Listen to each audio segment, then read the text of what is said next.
La rencontre Angola entre Lorenzo, Félix Tshilombo na Kagame, ils consacration à humiliation à Congo.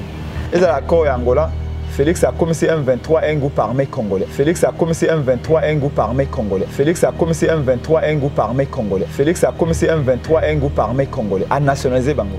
Si vous avez sommet Angola, quand même résolution bazaki na Kenya. Quand Yango bakoza na Angola. Un 23 etika mandoki elongosika bazali. Mais elongosika bazali pour bakende wapi. Non pas le bel Angote. Et nos frères sont sous occupation rwandaise, je dis bien sous occupation rwandaise. Tout ça à cause de Félix. Ce qui vraiment Félix Azaki, moi, c'est ce dit idéologiquement. Même la tricherie, on a préparé, le glissement préparé, on a préparé en côté. Parce que Sambou, ça combo, il y a des perspectives comme papa naï. Normalement, dans mon cadeau, comment il fallait que c'est le fait. Un 23 et l'ongwa na territoire na biso ya Bunaga na Obazui. Bazonga na Rwanda sika ba outil. C'est comme ça des Français zalaka. C'est quoi cette histoire-là? Parce que si on a Félix, c'est tout ça qui est en opposition. Le président est Martin Fayulu, Ngaï Moko Prince Penge. Toyebi modus operandi, il y a Paul Kagame. Azaka toujours ailleurs, a eu téléphone na yo. Dans ma casse. Après, à l'objet, il y a négocier. Ici, tout le Félix perd de tout à Congo sauf le président de la République. Je préfère même regarder à Bougoumès, mais le président de la République. Félix, c'est place dans les alliés à la Bougoumestre. Tango Kagame a eu Bunaga dans un 23, est-ce qu'il y a une négociation là? Mais pour l'année, il faut récupérer Bunaga et faire une négociation.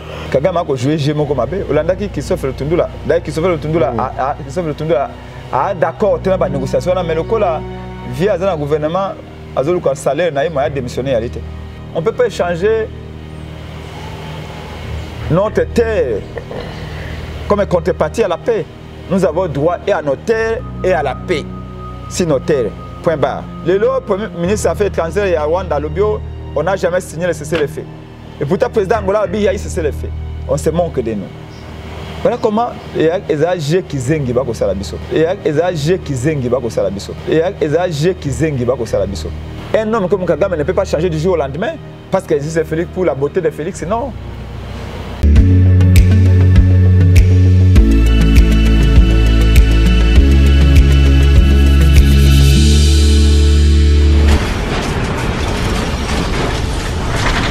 Ma mission TV, le miroir du monde.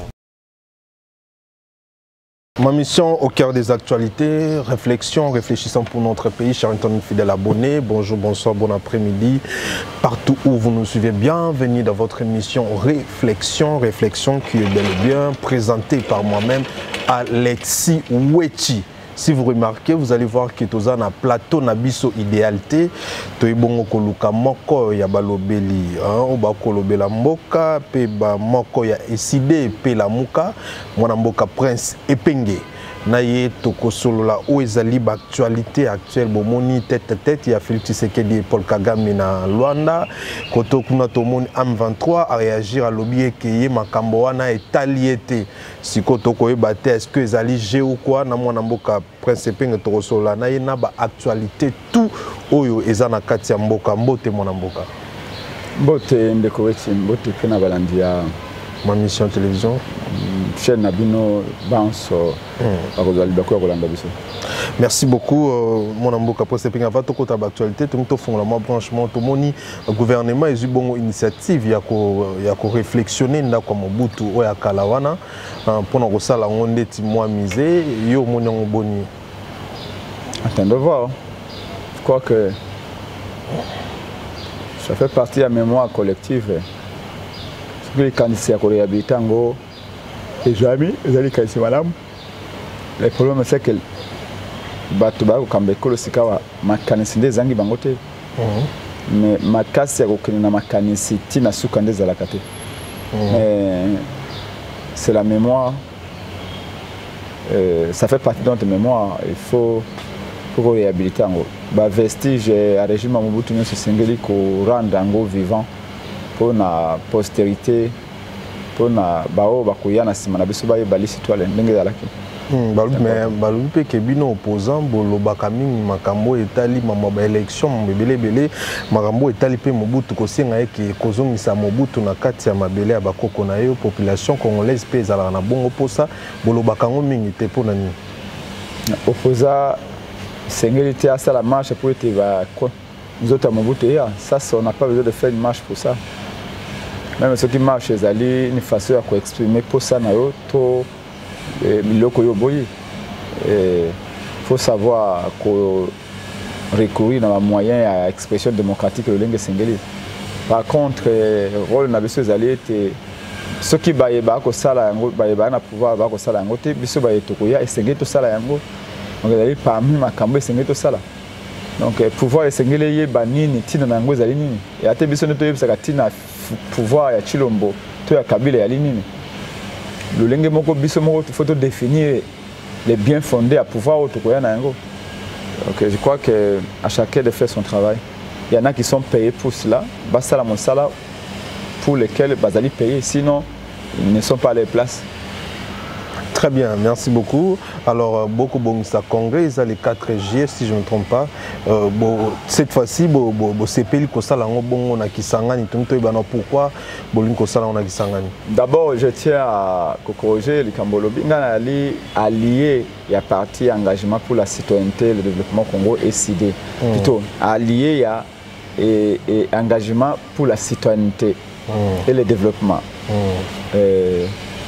Nazali membre ya SID te alinde allié na bango c'est vrai depuis 11 ans 12 ans.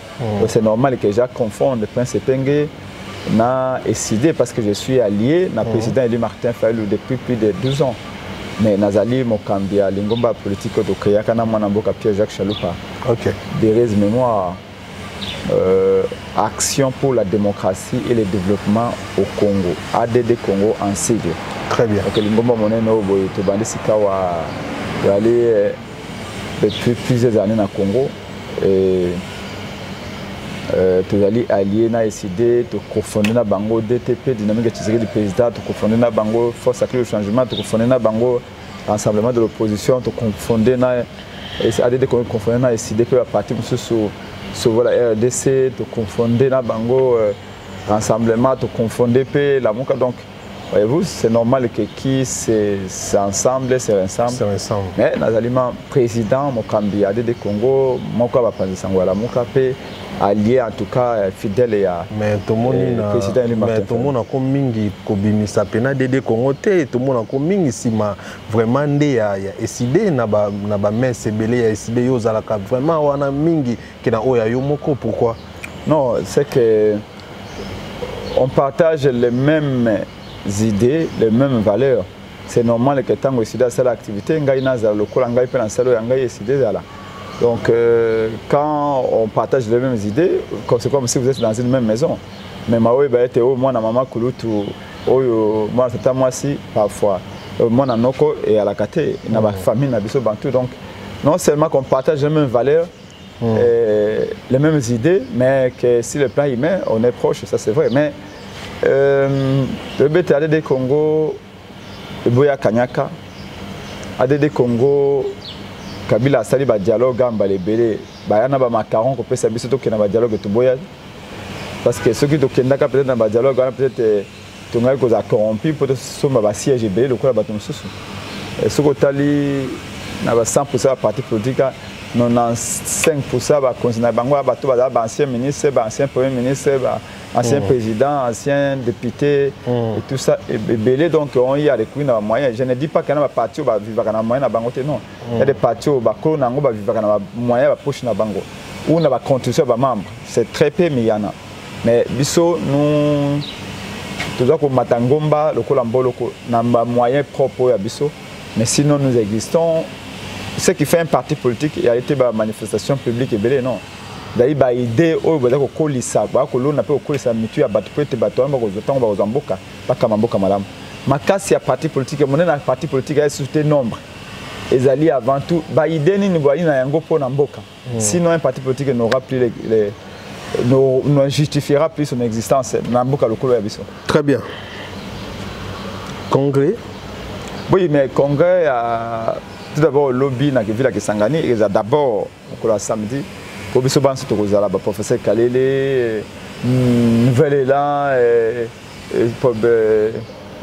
Deko Senga INP FTC à professeur Kalele et les autres nous sommes tous invités na Congo wana lokola ba parti ami parce que on a kata ngomba à la muka to kata ngomba dynamique pour la vérité les urnes pe ba autre personnalité to ali convier na ville à Kisangani na mokonzi mboka parce que tu accompagné à double titre à titre président de la République élu voilà et ali titre moko le Kinyos parce que Bolingo a qui n'est pas reconnu beaucoup téléma toujours wana eza na bato musu ba ko reconnaître nzambe te mais nzambe azali toujours nzambe à tout reconnaître était ali nzambe c'est comme ça donc il y a la légitimité peuple mutape ça kayango o reconnaître yango te na liste to esekota déjà que légitimité na 2018 za ki failo mais na soko kolobelanga makambo ya oya yibaki pouvoir ya kotomba na tapis rouge lelo ça c'est son problème mais vous verrez qu'à la fin de son mandat les gens diront toujours et d'ailleurs les diront de la plus belle manière que Félix n'a jamais été élu donc président élu Zali Fayulu Namboka Congo président élu Azaka Moko Zali Fayulu mais président nommé pas Azaka Moko Zali Félix donc c'est très clair président élu Oyo Ako Salate président élu Oyo Azako diriger ta institution mon côté bon monité est-ce que il faut pas kotika discours on kokota na discours à Sikapo na 2023 exacte pour être bolamu Oyo Sali bato wana o Sali ba ko ndima ngo tende bolamu etiki ko za bolamu keza obe bolamu bato bandi mate mais ezana tango bato nyonso bakoloba oui ezali bolamu eketika ka bolamu okoma mabete po bato balobi yango ezali mabe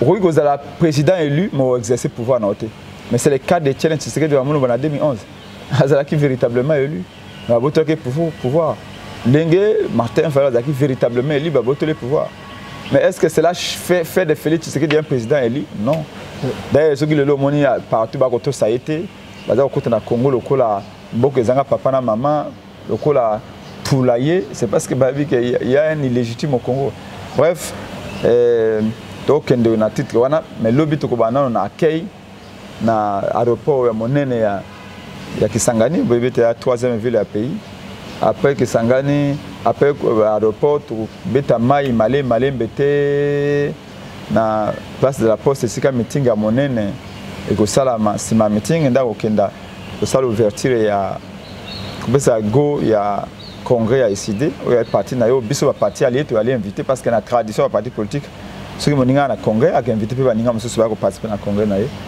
donc congrès wana ce que sili parce que en fait ici à congrès beaucoup ka ba résolution biso binyo surtout de bien ngote parce que surtout ba membre ICD ICD ko pesa ba résolution na ye mais le plus important c'est que boye ba été ils allaient premier pas pour un changement ya na boka meeting wana ya Kisangani ils pour na beta piololo que récréation et sili ndenge tshilomba lobaki le changement au Congo s'appelle Martin Fayulu nous disons que 2023 cap yango donc moi c'est que y a la transition te glissement te makonomi ingola ça été la moka to ali prêt Fayulu ali prêt ba congolais ba ali prêt to singa msefeli tshilombo balé dans le centre.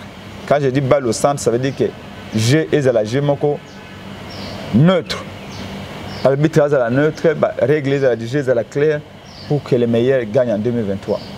D'accord, pour que les meilleurs gagnent en 2023, mais Motuna Ezali, est-ce que Bakongo Mani Ebele ou Bazali Bandamboka, Bakotuna Ton Asali annonce que nous avons est-ce que Pifo ou Monamboka Martin Fayulu Azalaki Nango na 2018, est-ce que Kozalali sous en 2023? Parce que Balobi que côté Moussous il y a pouvoir Bakolobaye que en tout cas ceux qui montent à pouvoir ils ont monté Moussous en tout bino bobo sana ndenge bopola qui déjà en 2018 les peuple à côté la bino lisusu te le peuple à côté lisali sous côté Moussous bino de boko zalana décidé boko zalana la mukande bon kamango kokenda est-ce que boko mona ki na 2023 boko ki ko gagner pe ba élection qu'est-ce que zalité à koyeba ce qu'il fallait ko gagner ba élection en 2023 Motune Ali est-ce que changement au peuple à Luka qui en 2023 et yéito yéité et je suis vous êtes d'accord avec moi que changement au peuple à Luka et yéité pourquoi le changement yéité c'est le quoi Luka on a posé à Maï bayeli okobenga moto yelanga mai bayeli pe kopo makanisi na tango komona mutu akoya lobi a oyo ayelinga mai otiki pe kobenga te okomi kimia osepelo bima yeye metango chango na monoko omoni ke ali pembe pe lokola mai tango chango na monoko okete na mungwa parce que komela yango okotika sikawa okubanda koluka beti mokolo mai keya. C'est-à-dire que est-ce que Martin Fayulu a causé la réalité en 2023 non question est-ce que changement au peuple qui à travers Martin Fayulu en 2018 est-ce qu'il y a qui donc le changement était la logique est que peuple a renouvelé confiance na oh il y a personne qui ngwente et tout que ça a tourné na Équateur bomona ki yango donc maloba nanga na suke sika yowana bokomona le lenge to kozana kisangani c'est to ko démontrer cette popularité toko démontrer une détermination et un peuple pour nous mbongwana. Et je vous dis la vérité, tous les moyens sont mis en jeu et pas peuple nabiso pour nous changement. Ça c'est la vérité. Tu as battu à terrain, tu as battu à télévision, tu as battu peuple à l'ingé changement dans Zela Martin Fayulu. Et changement n'est qu'il y a en 2023. Mais ce côté comment la méchanceté, comment est-ce que Bino Bolingi changement est à la CAC en 4 ans au moment où Bino vous a conscient que Joseph Kabila Bomimbo Kamakasi pendant 18 ans. Est-ce que Martin Fayulu, ce qui est né à Zalakiwana, est-ce qu'il y a ça le changement en 4 ans? Nakansi ezalokola ozako finga bato basala constitution. Ningo lobaite bato basala constitution balobaite mandat ali ambula mitano. Ba ima elete. Soki balobete mwana akolonga école akolonga première année primaire akokomati na 6e année primaire na période wana akoyeba kokoma akoyeba kotanga akoyeba kokalculer c'est que bayeba que cette période wana est suffisante pour na mwana ayeba kokoma ayeba kotanga ayeba kokalculer wana ba objectif pour na école primaire mais soki mwana na yo a 6 ans école primaire ayebi kotanga te ayebi kokalculer te ayebi kokoma te c'est que c'est inutile. Au second, mutu asali mobekoli konzi alobi 5 ans et aller belé pour na kotombola kita ekolo. Pour na kosaba réforme na armée, pour na kosisa kimoyibi, pour na ko longola chômage, pour na ko bongisa social ya congolais l'hôpital pour na bilei. Et ko sali na mbula mitano sali mbula mine, osali le côté soit bateau balobaka ete na mbula mitano mboka ko bonga bali maelete soit moto o yazui pouvoir yemoko ayi maelete. Dans tous les deux cas je suis convaincu que moto o bato basai mbeko li konzi ba bi mande ali ya mbula mitano soki ozuma mokonzi ya mayele soki ozuma mokonzi ayibi makambo o alingi mboka o azali bien entouré o ana bi idée ya malamu mbula mitano e ali suffisante pour na asala ba réforme a même mbongwana même à 100% même bon je pense que Moutouana a dali mieux que Moutou Oyo a sali 4 ans et par le barreau 4 ans manqué. D'ailleurs, pays monsieur a 50 mandats. Mandat il y a 4 ans. Pourquoi en États-Unis? Donc pour Nabiso Fayulu Nambula mitano alingai ko sala. Longi peuple pesa ke ngwende. Toyebi oya kanisaki. Toyebi ke ko kanisaka kande ko kité. C'est qu'il pose na ba compétence. Oya na mayele pe ya classe. Ya science. Ya koyebela oyo kosala bula mitano ya zape na maele mingi po albi atangi ba classe na poto na mikili ya poto tongo kolwa bongo okosala lision na nini. Non moi je reste sur les plats des principes de manière générale et impersonnelle. Ce que lingo tia kombo ya Chilombo etalobe yo ngai na lobe soko na mbula mitano soko ali maele soko tanga kelasi ya malonga soki olingi mboka na soko zali entouré na ba bon conseiller soko sali ba choix ya malamu okoyeba ko bimisa mboka na libulu. Alors boko ya koyebisa biso te teo mbula mitano les ali moke soki moto a 5 ans a salé le côté qui moyibe comme sous makasi qui moyiba mbongo comme makasi obemi bembo insécurité comme sous makasi social et baby nyoso ba travailler ba komona passer. Ce qui n'a pas mitano na koki kosala le côté ata bo PC 20 ans kosala le kamalonga te. D'ailleurs biba lobi ba ba fidélité à moto na bloko ya miki. La discours na bino bolobaka mingi que moto a pesa Félix Tshisekedi pouvoir ezali Kabila ye mutano maye mais comment est-ce que bato après comment est-ce que moto bino bolobaka kenda anoma Kabila yende ayiba bino pouvoir après si pas monsieur Félix Antoine Tshisekedi président de la République bokel susu ko sangana naye bokel susu ko zala naye na bloc patriotique et loko wane kolekela bato basangana kana mutu bakendake pa mutu ana eloko akopesa yo mutu ana pouvoir kopesa yo Kabila na pouvoir te na okende pa Kabila pa pesa ngani mais bozana na bloc patriote kasi yango te tozala te lokola zoba oyo bakolakisa esanza ya komi kotala mosapi bayebanso bakende pa Kabila bakenda ntango Kabila ana pouvoir mpona nini biso tokende pa Kabila ntango Kabila akomi na opposition asina eloko akopesa biso te c'est-à-dire que vous comprenez que thèse beaucoup défendre ne tient pas debout bayo baluka premier ministre bakende pa Kabila Kabila comme c'est le premier ministre baluka za la président bakende pa Kabila Kabila comme c'est le président baluka za la ministre bakende pa Kabila Kabila comme c'est le ministre tango ya na Kabila simbi ngwende moboku ya ngwende nyos sika Kabila ye moko asika wa boya kolela pongi na ndako na ye asuna mosala te okenda lelo pa Kabila koluka nini par contre bloc patriotique to lobaki na bino toko sala ba marche na nzela pona tozo ba réforme ya loi électorale moto nyoso akoya pona koloba ete tolingi ba élection ya 2023 le kamalamu to sala marche to na le problème na été pour mabe sa makilobi de lelo to ko corriger mabe wana te le kolo saki accident lobi na nzela lelo moyen na sauté accident au saki mana ezaki pas au imprudent donc il faut na tiko ko ba na mabe.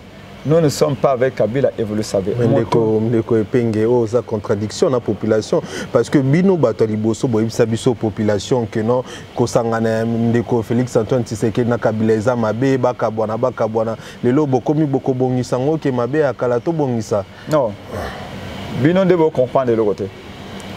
Na lobby boye.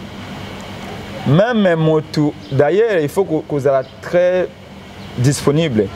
Ya koyoka conseil ya bato bakambambo ka mabekala parce que sika basaki berere bango bayebi mbamboka bamindele soki balingi ba lutter contre bato ba komela bangi ba droguer bakenda mingi kubenga ba ancien droguer pona koyesa bango besika ni bokoyaki na drogue bosaki ndenge ni pobo koma ba accro na drogue po ba izwa ba conseil na bango bayeba po ba ko basala étude po ba pesa conseil na bato balingi ba koma na drogue lelo.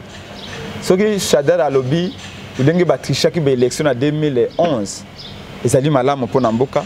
Pour empêcher tricherie en 2023. Pour les amateurs ya koyoka ayoka. Mais au hasard amateur mabe,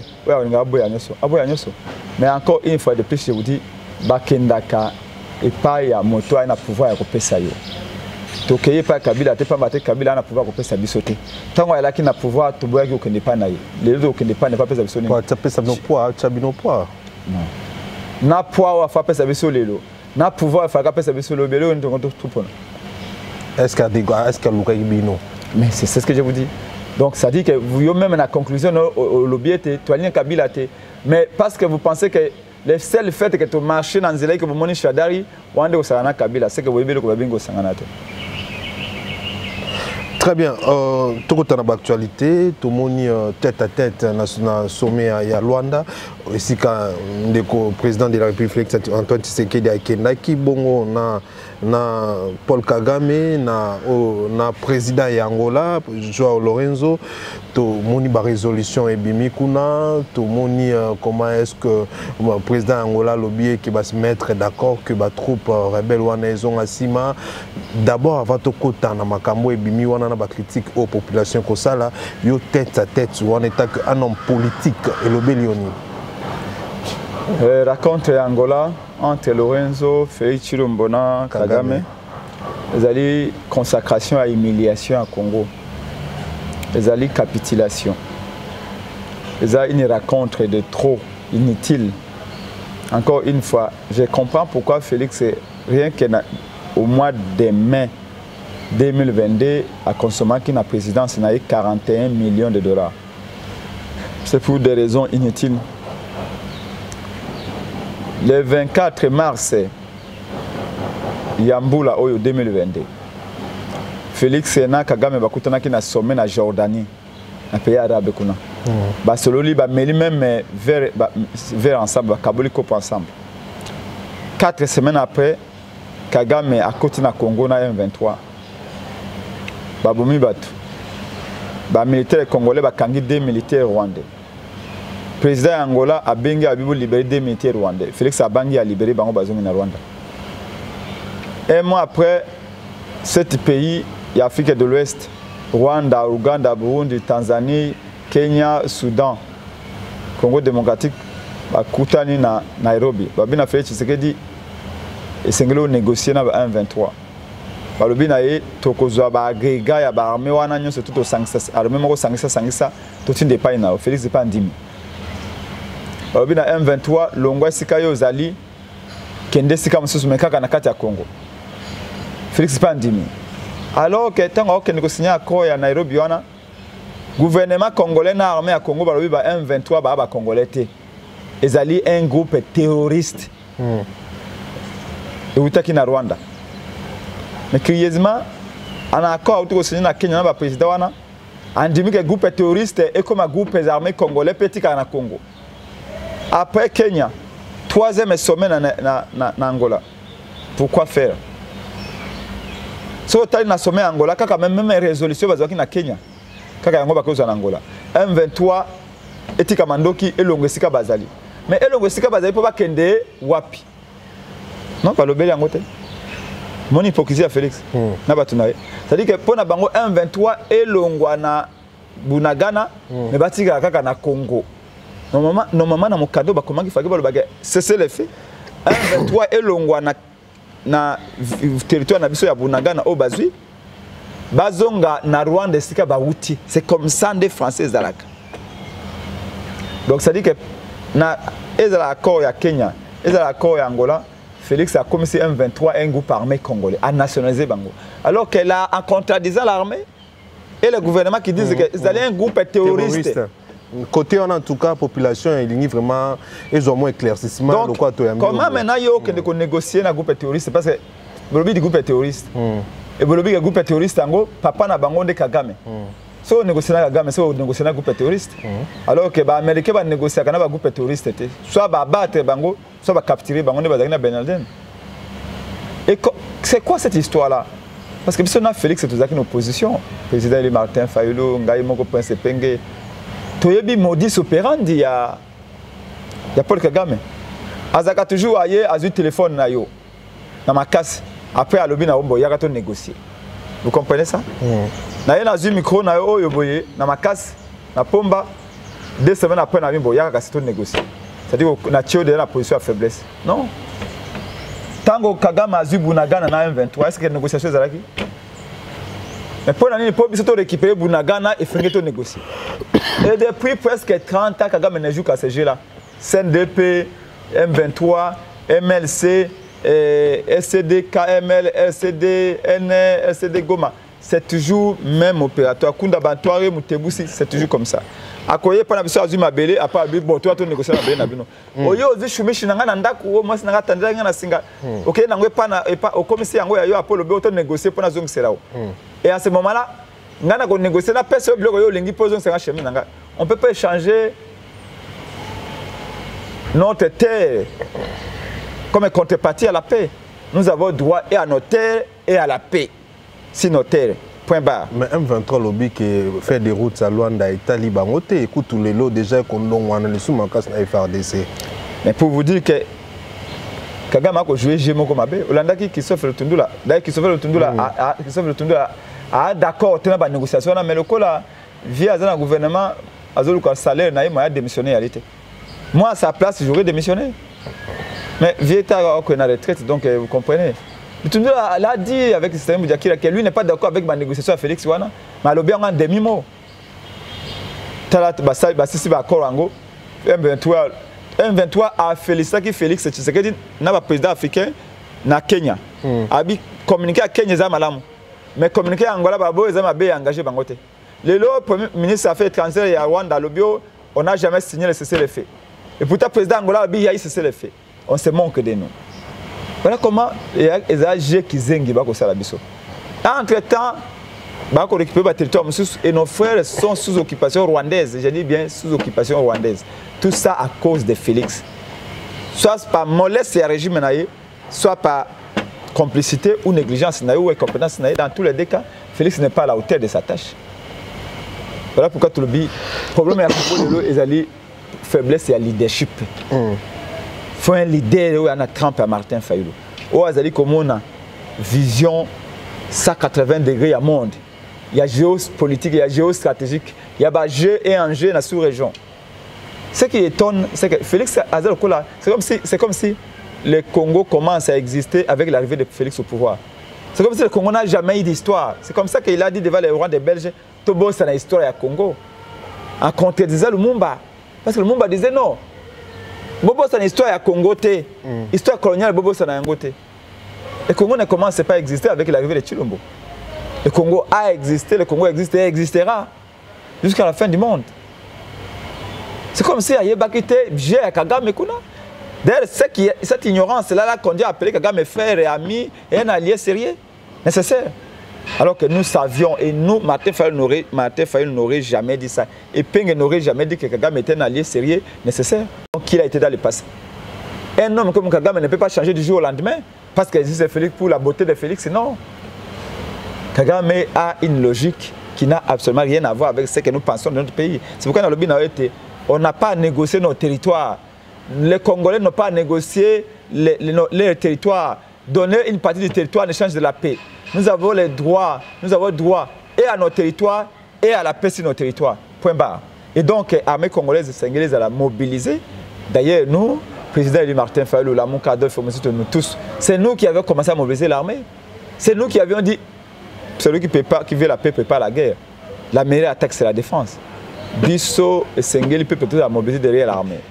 Kagame a conquis Bunagana par la force. L'armée congolaise, il faut baser la capacité à reconquérir Mabelouana par la force. Négociation surtout après. Par là, ça résonne moi dans mon cadre musique tout le temps que la négociation on est à distraire Félix Antoine Tshisekedi, il y a proposé à Félix Antoine Tshisekedi qui est de son côté à Mimango Bongo mais assez à préparer vraiment Bitumba Makasi na Rwanda. Na la muka tout le baki yango même na ngoma na ngade de Congo. Tout le baki yango était à ce stade. Seule la force peut faire la différence. Au moment de entre l'Ukraine et la Russie, les pays européens sont aux États-Unis. Ceux qui Russie ont une bombe atomique, une bombe nucléaire, ils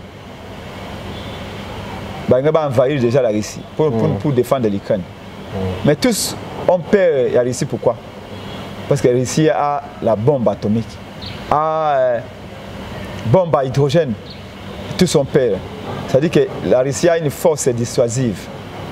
Mais le Congo n'a pas de force dissuasive.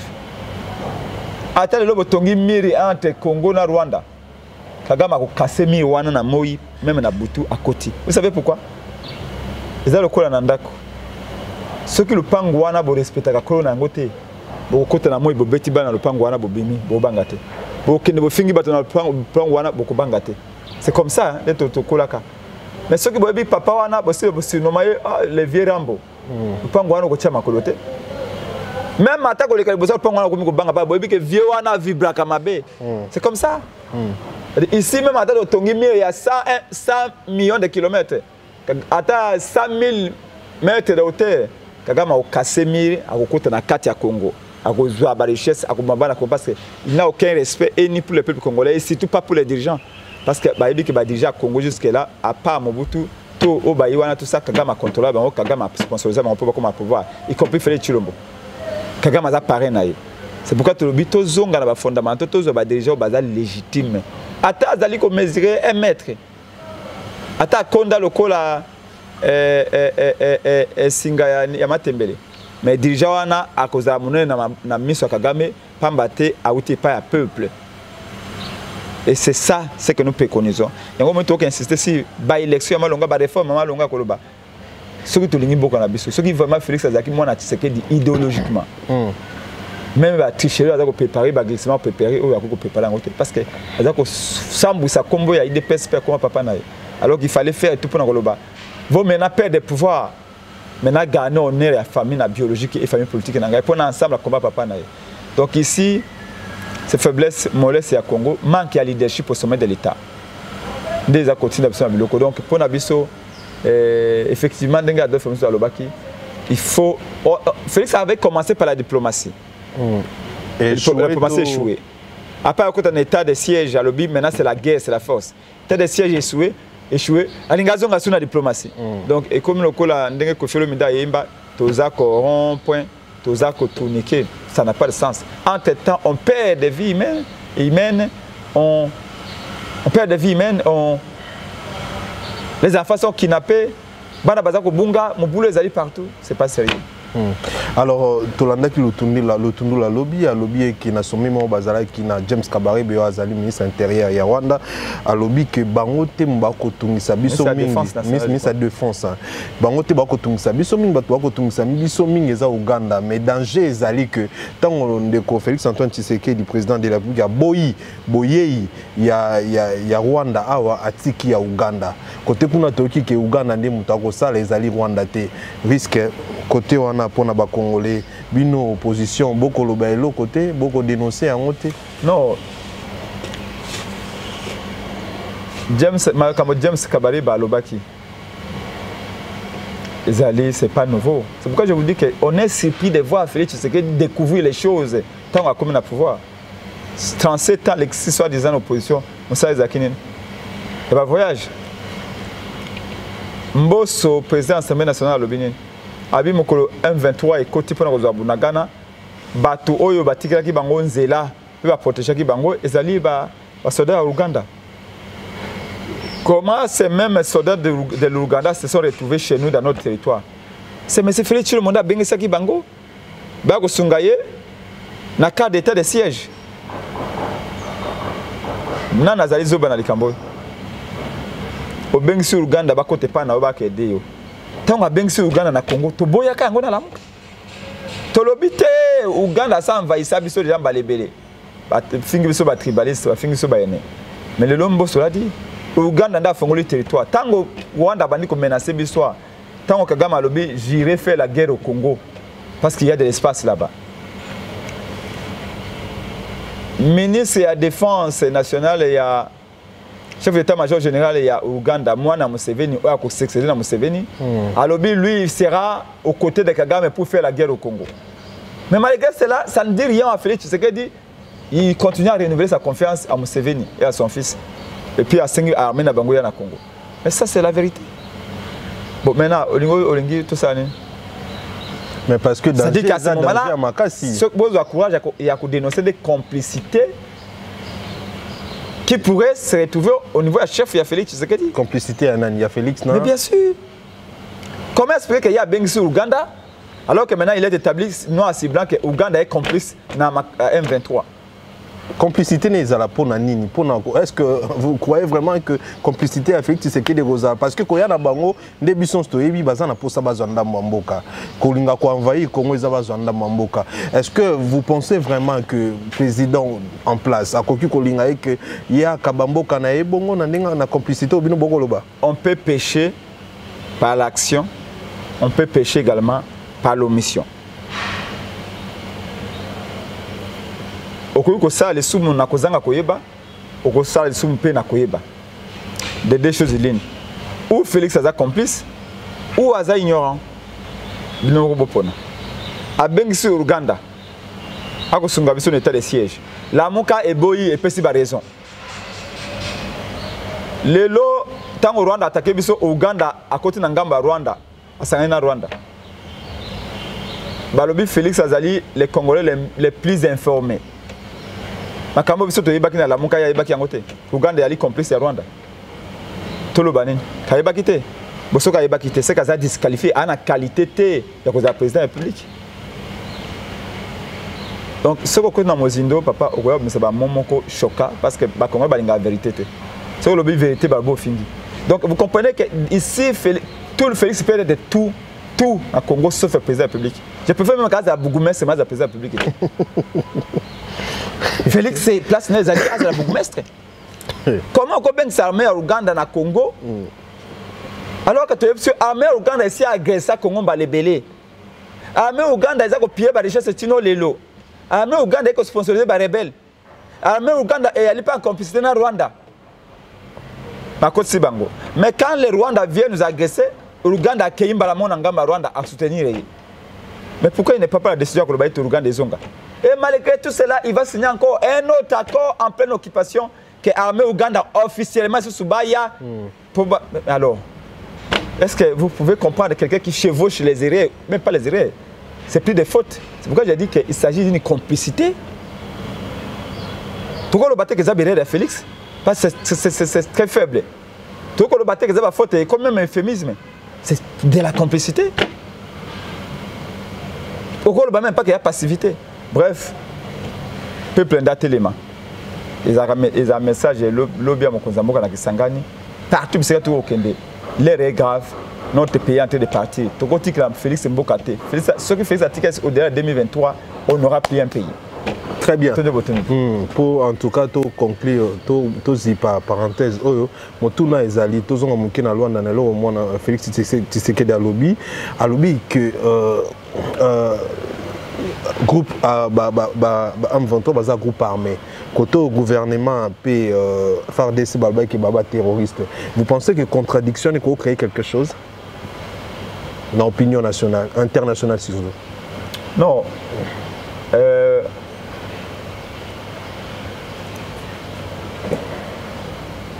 Félix c'est ce qu'il fait. Et on peut même dire que mission na na tête ya Congo a accompli rango. Mission à Félix Zalaki a laver Kagame. Kagame comme propre. Na ba tout bando le bete Kagame commettre ba crime na Congo, Félix a laver. Monsieur Ami Balé ba rwandophone wana ba M23 a comme ça bango ba congolais. Monsieur Amisato ezali a créé premier pas pour la balkanisation à Congo. Mais ce qui est bien, c'est que Ajwa Kango Kitoko. Na misubo na ba discours na yo kondimate. Mais Kolanda Félix na ba discours Télandais na ba acte. Ati ko loba na été depuis makambo ibandi, guerre ibandi agression na Congo. Armée a un discours na yo. A même temps ça ko dénoncer que ça guerre d'agression. Rappelez-vous que moi mobali wana Patrick Muyaya c'est même permis à contredire le porte-parole du gouverneur militaire Loba que pour un lobby qui est guerre d'agression au Rwanda, il devait se référer à Kinshasa pour avoir instruction. Donc il y a tout le temps de libérer il faut que ça me sabango. Atul va le moment quand ça abi que non boti capé ko critiquer chef de l'État na ngonga otozali bino bokoki ko critiquer chef de l'État parce que na minute o ba critiquaka commandant suprême té en pleine guerre. En tout cas botika pekisi. Moi a été un opportuniste. Moi a beta libaku na zéro. Même pas na zéro na ber. Il a gagné vini kaka na ba jeu ya zigzag wana. Il n'a pas d'idéal Mouyaya. Mouyaya n'a pas d'idéal politique. Il plane comme un cerveau au-dessus de l'océan. Et c'est comme nous avons installé, c'est comme ça qu'il a été partout. Quelle est son idéologie, lui? À quoi il croit à quoi? C'est que tant qu'on va ça, il y a quelqu'un pour n'avoir fait moi poste un ministre de la communication. Il s'était même permis à Kolobaïté. Dans un pays comme le Congo, dans ce contexte ici, on ne devait même pas avoir des opposants, d'opposition au Congo.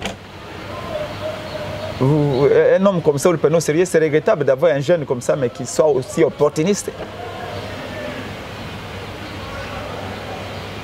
Donc, gouvernement a un discours, armée a un discours, Félix a un discours. Armée est claire comme l'eau de roche, armée est guerre d'agression, est Rwanda. Gouvernement, pas flou. Félix Tshisekedi Azali très amphibique et Azali et la nuit et les jours à la fois. Donc ça veut dire que dans cette situation ici, le peuple congolais a la confiance ni dans le gouvernement, ni dans M. Félix Tshilombo. Seule l'armée congolaise mérite confiance. Même si celle-là est infiltrée en partie, mais nous savons qu'il y a des patriotes. Il y en a Bana Kassai, Bana Équateur, Bana Sankou, Bana Katanga, Bana Maniema, ya Kivu, ya Solo, Bana Bana Congo, Bana province orientale, il y a Solo, au Bazana Katarmiwana, au Bazar près. Le Lingue Madunda, Basaka, Général Baouma, Mouzama Basaka, pour nous mettre fin à cette histoire. Nous allons donner notre confiance à ces Congolais-là, patriotes, l'armée congolaise est en mesure de mettre la fin à cette guerre. Le Rwanda a un effectif à 16 000 militaires. C'est un effectif à plus de 130 000. Papa, on ne peut pas subir une telle humiliation. Un pays ne vit pas que de ses richesses minières. Un pays vit également de l'honneur. Et notre honneur, on est en train de les jeter en pâture. Ça n'est trop. Ce que c'est tous s'enrôler dans l'armée, la vraie armée, tout s'enrôler. Mais nous mettons fin à cette histoire. La meilleure option pour l'instant, c'est de montrer toute notre étendue, la force au Congo en Angola. Puiser dans nos réserves, il y a force de frappe. Mbalo, tu as gagné Kagame par la négociation. Et j'ai dit qu'on n'obtiendra rien par la négociation. Très bien. Kagame est spécialiste de Makambouana. Cette fois-ci, il faut appliquer la force dans son état brut. Kagame a senti que là, il apprendra à nous respecter. Très bien. Donc, comme vraiment qu'on a une émission pour nous conclure tout sur le moment de l'élection vite fait. Alors, na ndenge makambo ko kenda seni côté na eto ko mona pena aza pena ko sala makambo ndenge sengilité pour na ko assurer l'élection en 2023. Si c'est fait qu'aujourd'hui l'élection ezate sengi que moi glissement et salama pour na ko eba comment est-ce qu'on peut organiser les élections. Bino nangam na bino beaucoup réaction aux ala comment. Si Félix n'organise pas les élections, mais il n'y aura pas de Congo dont à sa tête c'était Félix Tshisekedi. Mais nous croyons aux élections et je vous garantis qu'il y aura des élections. Les élections auront lieu et nous les prenons extrêmement au sérieux. Les élections, tous alliés prêts à participer à la Mouka, à la Ngomba de Congo et si des nouvelles et les autres. Le président il y a Kovanda Awate à son intérieur en Bokanabiso. Il faut un véritable changement. Le peuple a voté pour le changement, il faut qu'on puisse cette opportunité. Pour la première fois, il faut cette opportunité. Le monde a été trahi dans tout et partout. Nous surtout à Kanisaka, à Simali, pendant qu'on a pu payer. 62 ans après, tout peut s'appeler opportunité pour la première fois. Que les dirigeants aient ata poni bakizengi tout le monde a bakizengi wana. Moment de temps le connaît bakosa pendant 5 ans. La seule chose que nous voulons c'est celle-là. Et le respect pour notre peuple commencera par respecter sa volonté cette fois-ci. Nous mettons tout et croyez-moi, le mécanisme est belé à empêcher tricherie et nous allons y arriver. Très bien, merci beaucoup mon amboka pour ce penge. Beaucoup landabiso partout na mokili, mobimba.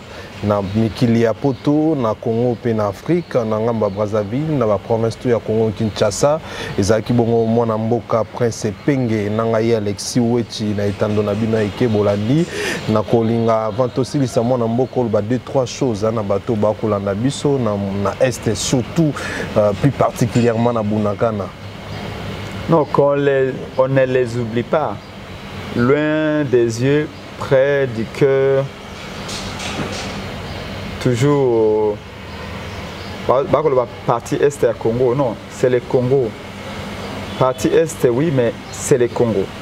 La guerre en Ukraine, la guerre dans la partie est de l'Ukraine. Pourquoi au Congo on dit la guerre dans la partie est du Congo? Non, c'est la guerre au Congo. Et nous sommes avec eux, nous savons ce que c'est que la douleur.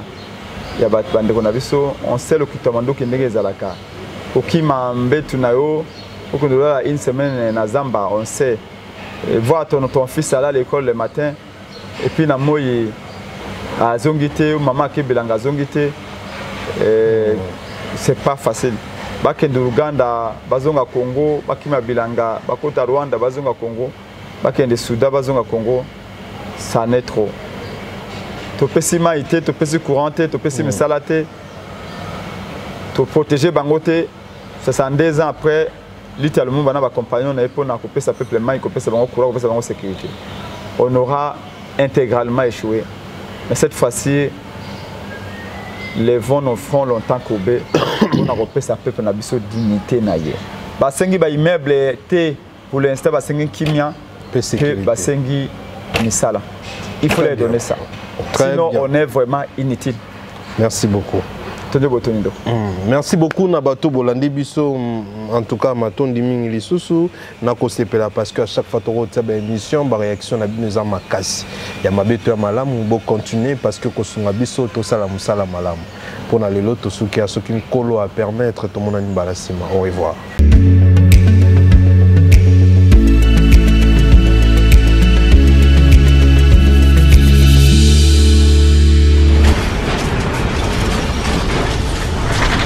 Ma mission TV, le miroir du monde.